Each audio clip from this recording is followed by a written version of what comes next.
भोजन कराया और फिर आया वापस मंदिर पर आश्रम में। तो अगली एकादशी को उसने कहा कि गुरुदेव भगवान इस बार और थोड़ा बढ़ा कर दीजिएगा।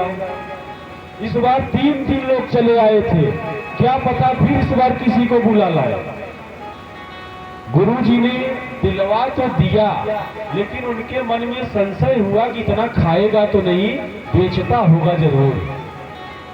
गुरु जी ने कहा आज इसका मैं पीछा करूंगा, देखूंगा। और गुरु जी पीछे पीछे चल दिए, वो आगे आगे, और वहां पहुंच करके जब देखता है, लेकिन वो चेला बड़ा चालाक था। इस बार उसने एक अलग दिमाग लगाया। उसने कहा कि इस बार मैं भोजन बनाऊंगा ही नहीं, पहले आ जाएं, देख ले कितने लोग हैं, तब फिर भोजन बनेगा। पहले बना देते हैं तो हम आधा ही पेट रह जाते हैं। तो इस बार जो है आएंगे तब बनाएंगे। भगवान जब बुलाया, बिना खाना मतलब भोजन बनाए ही भगवान को बुला लिया, और भगवान जो है इस बार पूरा राम दरबार लेकर चले आए। और उसमें हनुमान जी भी थे। और हनुमान जी को देखकर कहता ये देखो, मनुष्य तो आए तो बनरव लेकर चले आए। आर्गन में इनके हनुमान जी हैं।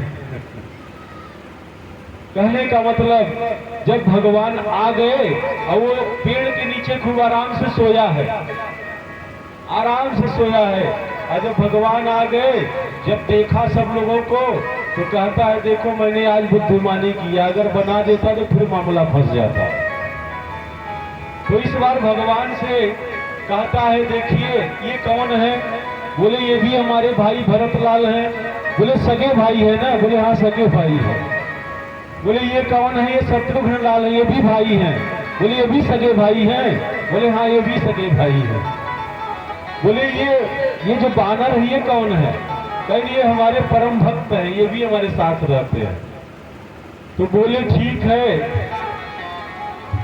चाहे जो रहे, लेकिन इस बार मैं भोजन बनाऊंगा नहीं।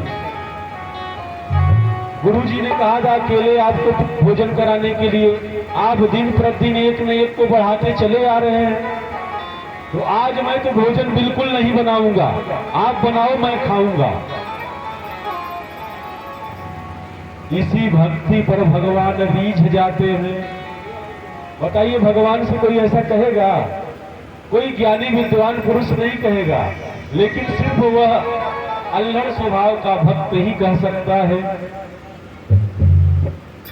और उसके कहने मात्र का असर क्या था? अरे भूल करोगे यदि तजी दोगे, भूल करोगे यदि तजी दोगे, भोजन रूखे सूखे भूल करोगे। हाय एकादशी आज मंदिर में बैठे रहोगे भूखे, राजा राम आइए, सीताराम आइए, मेरे भोजन का भोग लगाइए।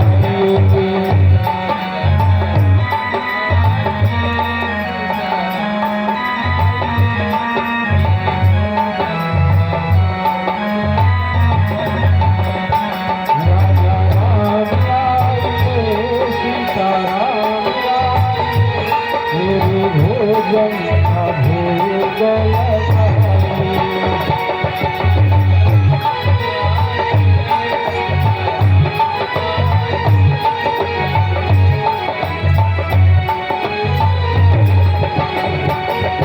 भोजन कौन बनाने का जिम्मा लिया? आप लोग बताएं भोजन कौन बनाया? जो सभी का भरण पोषण कर सके वही भोजन बनाएगा। अरे विश्व भरणी तो सण कर जोई, और ताकर नामी भरत यश होई। जो विश्व विश्व का भरण पोषण करते हैं, उन्होंने भोजन बनाने का जिम्मा लिया।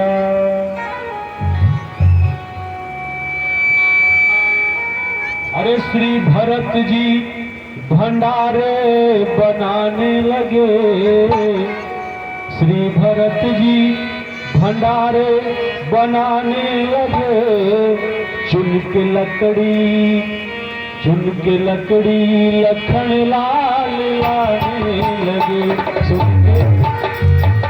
श्री भरत जी भंडारे बनाने लगे, चुन के लकड़ी लखन लाल लाने लगे।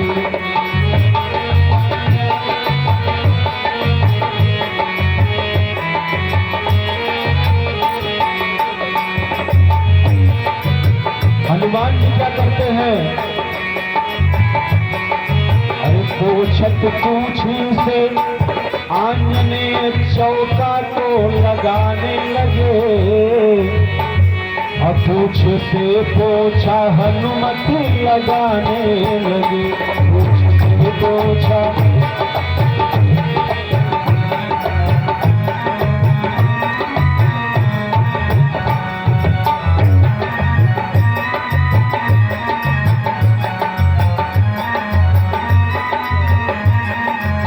शत्रुघ्न लाल क्या करते हैं? चैत्र चूल्हे इधर आओ उधर शत्रुघ्न, चैत्र चूल्हे इधर आओ उधर शत्रुघ्न। साग आओ अमनिया कराने लगे, साग को अमनिया कराने लगे।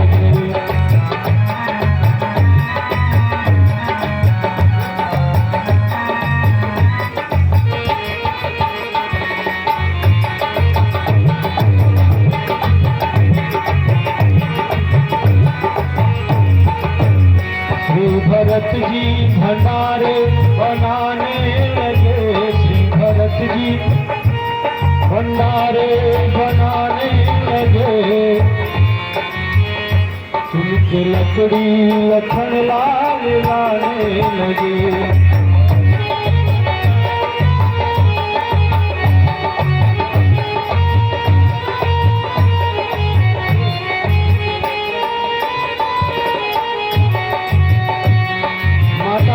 सीता जो है शक्ति स्वरूपा है, अपने बच्चों का ध्यान देती है। पाके संके शक्ति को जब थे वहां, क्योंकि माँ जब भोजन बनाती है तो भोजन करने के लिए उसके सारे बच्चे आते हैं, पूरा संत समाज आने लगा। पाके संकेत शक्ति का जब थे वहां, पाके संकेत शक्ति का जब थे वहां।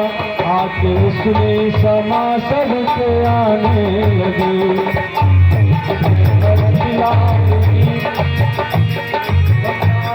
बनाने लगे, चुन के लकड़ी लखन लाल लाने लगे।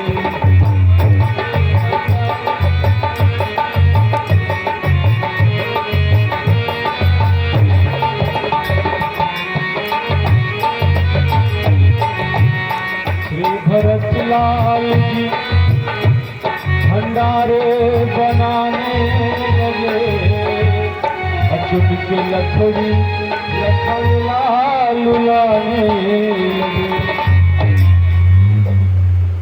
कितना सुंदर दृश्य था। एक भक्त पेड़ के नीचे बैठे लेटा हुआ है और भगवान का पूरा परिवार भोजन बनाने के लिए तैयारी में जुटा हुआ है।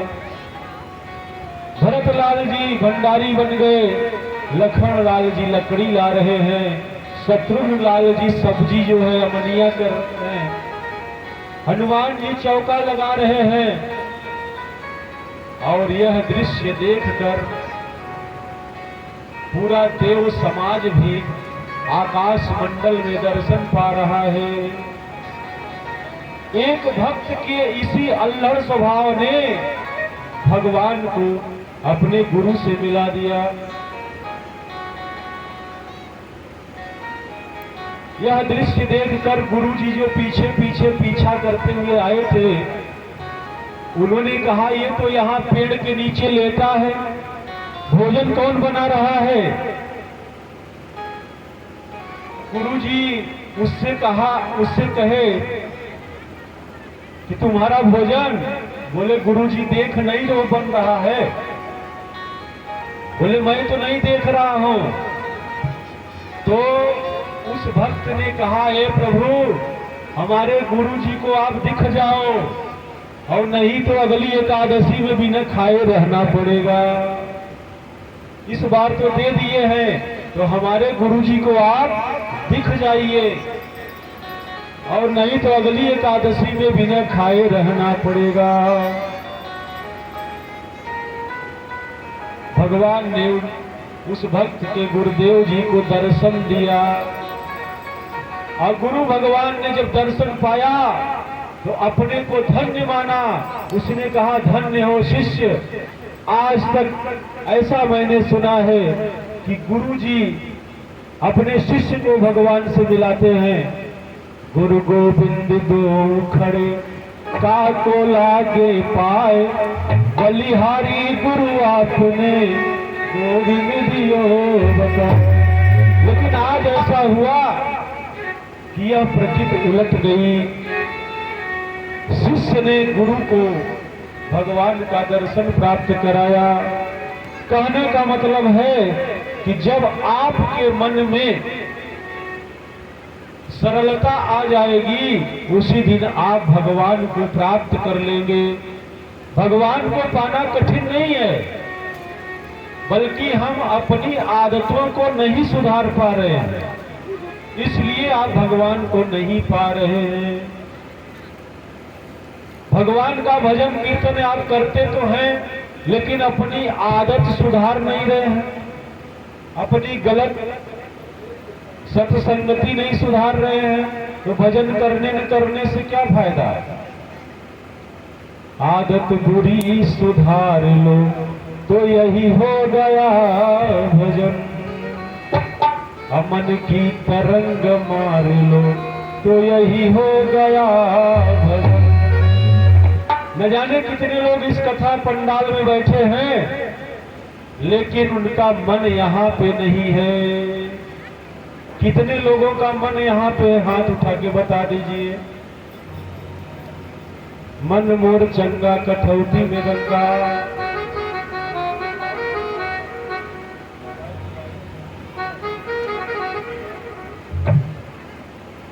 मन मोर चंगा कठौती में गंगा। बैठे तो यहाँ है, और मन में ये लग रहा है कि अगर द्रामलगंज आज गए होते तो बढ़िया चाट खाते, फुल्की खाते, मेला घूम के आते। पता नहीं का यहाँ गुरुजी कथा सुना रहे हैं। तो मन की तरंग मार लो यही हो गया भजन। सिद्धांत साफ साफ है सदगुरु कबीर का, निज हंस रूप धाम लो यही हो गया भजन। ज्ञान घटे नर मूढ़ी संगति, अबुद्धि घटे चित विषय मनवाए। अगर आप ज्ञानियों का सत्संग करेंगे तो आपका दिमाग बढ़ेगा, आप मूर्खों की संगति करेंगे तो आपका दिमाग घटेगा। तेज घटे पर नारी की संगति, अबुद्धि घटे बहु भजे प्यारी। किसी भी व्यक्ति के चेहरे का तेज घट जाता है कब? जब पर नारी की संगति होती है तब। प्रेम घटे नित ही कुछ मांगते, अमान घटे निजी घर घर जाए। प्रेम घट जाता है, अगर आप किसी से कुछ मांग लेते हैं तो आपका और उसका प्रेम घट जाएगा। इसी से मांगना नहीं चाहिए। और किसी के घर अगर बार बार जाएंगे तो वहां सम्मान भी घट जाता है, इसीलिए किसी के घर में बार बार नहीं जाना चाहिए। पहले दिन अगर आप जाएंगे तो बढ़िया पेड़ा खाने को मिलेगा, दूसरे दिन जाएंगे तो 20-20 नहीं तो पार्ले और गुड्डे का बिस्कुट खाने को मिलेगा, और तीसरी दिन अगर जाएंगे तो गुड़ खाने को मिलेगा, और चौथे दिन पता नहीं मिलेगा भी कि। तो किसी के घर बार बार जाने से भी आपका मान घटता है। दयाल कहे सुन रे मन मूर्ख, पाप घटे हरि जपे हमारे। भक्त कहता है कि पाप जो है उसका घट जाता है जो भगवान के भजन में लगा रहता है, इसीलिए भगवान का भजन करना चाहिए। भरद्वाज जी के आश्रम में भगवान श्री रामचंद्र जी का प्रवेश होता है, और भरद्वाज जी से भगवान जो है प्रणाम करते हुए बैठते हैं और कुशल क्षेम पूछते हैं। भरद्वाज जी ने भगवान के श्री चरणों में प्रणाम किया, और भरद्वाज जी कहते हैं कि आज मेरे जन्मों की तपस्या का फल प्राप्त हो गया है। अच्छा, कोई जब पूजा पाठ करता है और भगवान दर्शन दे दें और आप उनसे वरदान मांग लो तो आपके उस तपस्या का फल प्राप्त हो गया, और आप वरदान न पाओ तो भगवान यदि आपको वरदान न दें तो क्या आपकी पूजा सफल नहीं हुई? फिर भी सफल होती है, इसलिए भगवान से कुछ मांगना नहीं चाहिए। वाल्मीकि जी ने प्रभु श्री रामचंद्र जी का आदर किया, सत्कार किया, बैठाया, पूजन किया और कहा है प्रभु इस आश्रम में आज आप जो है पधार कर मेरे जन्मों की तपस्या को सफल कर दिए। भरद्वाज जी मानो कहना चाह रहे हैं, स्वर्ग कहते किसे जानते हम नहीं। भरद्वाज जी भगवान को देखकर इस बात को कहते हैं, स्वर्ग कहते किसे जानते हमें नहीं, स्वर्ग का देवता सामने आ गया, स्वर्ग का देवता सामने आ गया। स्वर्ग कहते किसे जानते हम नहीं, स्वर्ग का देवता सामने आ गया।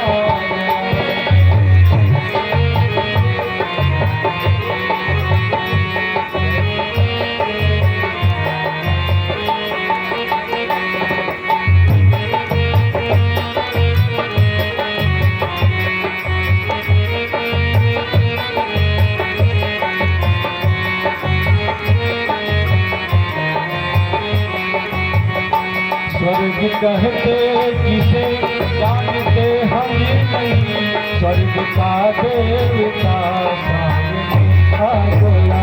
स्वर्ग तालियों की सेवा ऐसे करते जाए।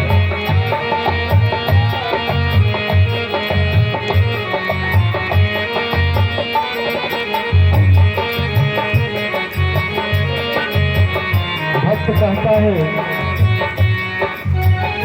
बन के बालकी सलोना अवध भूतिका, बन के बालक सलोना अवध भूतिका, तेरे नैनों में अपवर की सुचिता। बन के बालकी सलोना अवध भूतिका, तेरे नैनों में अपवर की सुचिता। स्वर्ग कहते किसे जानते हम नहीं, स्वर्ग कहते किसे जानते हम नहीं, स्वर्ग का देवता स्वर्ग का देवता।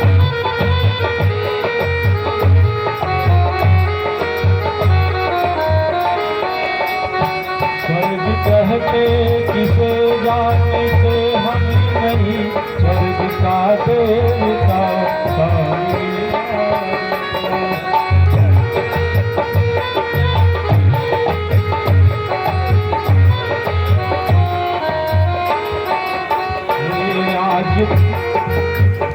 आज भी हंसी दिशाएं कमल खिल गए, आज भी हंसी दिशाएं कमल खिल गए, टिमटिमाते दिए सभी जल गए, टिमटिमाते दिए सभी जल गए।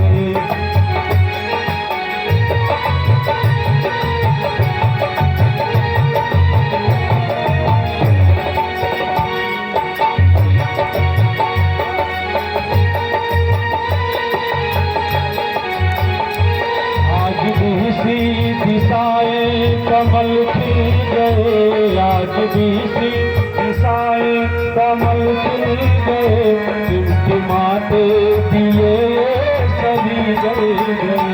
स्वर्ग कहते किसे जानते हम नहीं, स्वर्ग कहते किसे जानते हम नहीं, स्वर्ग का देवता सामने आ गया।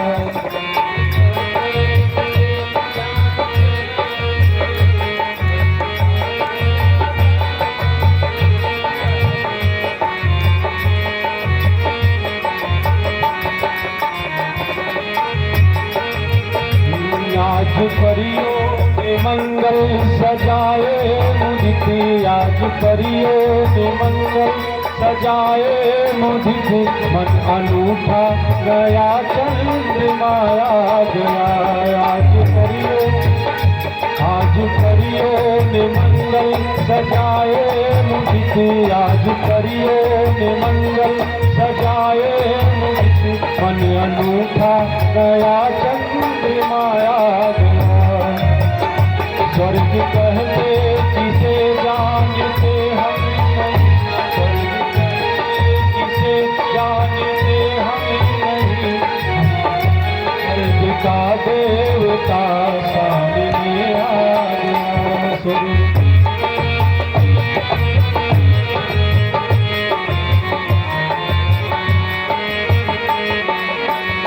स्वर्ग कहते किसे जानते हम नहीं, स्वर्ग का देवता सामने आ गया।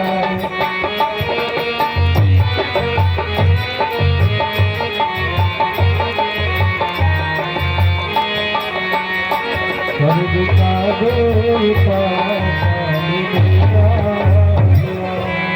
बोलिए श्री रामचंद्र भगवान की जय। भरद्वाज जी ने इन सुंदर पंक्तियों स्तुतियों के साथ भगवान की स्तुति और वंदन किया। भगवान भरद्वाज जी से कुछ चर्चाएं भी धर्म संगत किए, उसके उपरांत भगवान वहां से आगे बढ़ चलते हैं। आगे जब भगवान चले यमुना जी के किनारे किनारे तो आगे जो है वाल्मीकि जी का आश्रम आता है। रास्ते से भगवान निषाद राजगुह अपने सखा उनके अनुचरों को जो है वहां से वापस कर दिया और वाल्मीकि जी के आश्रम तक वो पहुंच जाते हैं। मुनि कहुरामी दंडवत कीन्हा। वाल्मीकि जी को जब भगवान राम ने देखा तो दंडवत करते हैं और दंडवत करने के बाद आशीर्वाद प्राप्त करते हैं। भगवान राम ने वाल्मीकि जी से कुछ चर्चाएं की, अयोध्या की भी उसमें कुछ चर्चाएं हुई। और भगवान राम ने कहा कि मेरे छोटे वाले भाई को, भरतलाल जी को अयोध्या का राजा बना दिया गया है। मेरे लिए इससे बड़ी प्रसन्नता की बात क्या हो सकती है। मेरा छोटा भाई जो धर्मज्ञ है, नीतिज्ञ है, उसको अयोध्या का राजपाट दे दिया गया है। और इससे बड़ा क्या हो सकता है।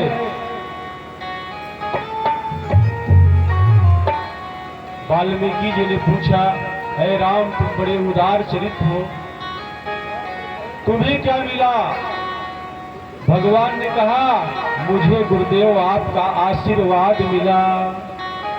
आपको बताएं, जब किसी भी मनुष्य पर विपत्ति आती है उस समय पैसा नहीं काम आता, उस समय लोगों का दिया हुआ आशीर्वाद ही काम आता है। मार्कंडेय ऋषि अल्पायु थे, उनकी मां ने कहा सबसे प्रणाम किया करो, वो सबसे प्रणाम करने लगे। एक बार नारद जी जा रहे थे, नारद जी को प्रणाम किए। नारद जी ने कहा दीर्घायु भव। उन्होंने कहा कि मैं तो अल्पायु हूं, दीर्घायु कैसे हो सकता हूं। बोले कोई बात नहीं, चलो ब्रह्मा जी के पास। ब्रह्मा जी के पास गए और ब्रह्मा जी को भी पीछे पीछे उस बच्चे ने प्रणाम किया। और प्रणाम करते ही ब्रह्मा जी ने कहा चिरंजीवी भव। और जैसे ही कहा चिरंजीवी भव, नारद जी ने कहा एक बार इसकी जन्म कुंडली देख तो लीजिए। ब्रह्मा जी ने देखा तो अल्पायु था, लेकिन ब्रह्मा जी के मुख से निकल गया था चिरंजीवी भव। तो ब्रह्मा जी को अपना लिखा हुआ पन्ना बदलना पड़ा। ये है आशीर्वाद की महिमा। इसीलिए हम लोगों को सोते जागते उठते बैठते